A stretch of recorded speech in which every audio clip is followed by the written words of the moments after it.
దేవుడు నిన్నేమన్నా దర్శిస్తున్నాడేమో కనిపెడుతున్నావా? దేవుడు నీతో ఏమైనా మాట్లాడుతున్నాడేమో నీ అంతరంగంలో నీకు అర్థమవుతుందా? దైవస్వరం వినబడుతుందా? నీవు నా పని చేయాలి, నీవు నా పాత్రవి, నేను నిన్ను ఏర్పరచుకున్నాను. కోతకాలం నడుస్తుంది, విస్తారమైన ఆత్మలు ఉన్నాయి. నీ నుండి నేను ఇచ్చే ఆత్మీయ ఆహారం కోసం గొర్రె పిల్లలు ఉన్నాయని నీకు తెలుసు. నాతో మాట్లాడాడు నా దేవుడు. నేను తప్పించుకుందామని తిరుగుతుంటే, నా కుమారుడా,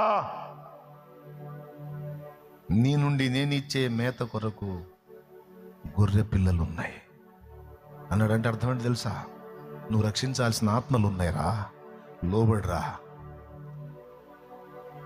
నీ ద్వారా రక్షణలోనికి రావలసిన వాళ్ళు ఉన్నారు నాయన, లోబడు. నా పని చేయాలి నువ్వు. నేను నిన్ను వాడుకోవాలనుకుంటున్నాను. ఎన్ని రకాలుగా దర్శించాడు.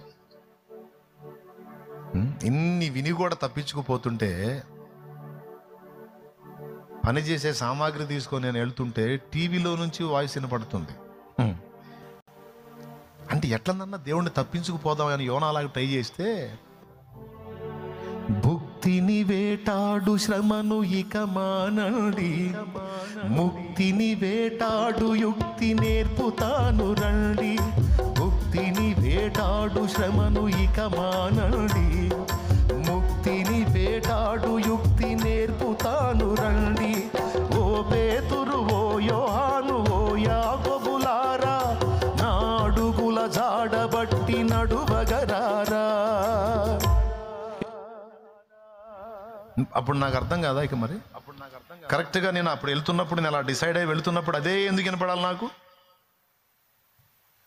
అర్థమైపోయింది. మళ్ళీ నవ్వుకుంటా పోయి వెనక్కి వచ్చి బలిపెట్టిన దగ్గర ఏడ్చా. నా పరిస్థితులు ఇంత దారుణంగా ఉంటే రా అని పిలుస్తావేమయ్యా? ఎట్లా పనికి వస్తాను నేను? కోపం ఎక్కువ, చిరాకు ఎక్కువ, విసుగు ఎక్కువ, స్థిరం లేదు, లోకాశలు పూర్తిగా చావలా నాలో.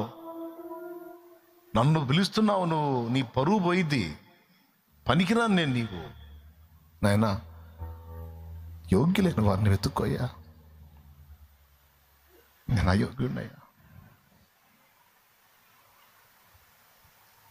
నాకు భారం ఉంది, ఆత్మను రక్షించాలని ఉంది, కానీ నాకు యోగ్యత లేదు.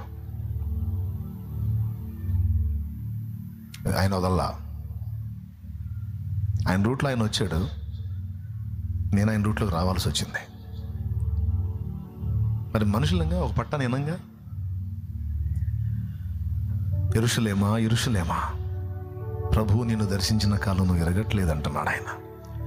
తమ్ముడా, చెల్లి, తీరా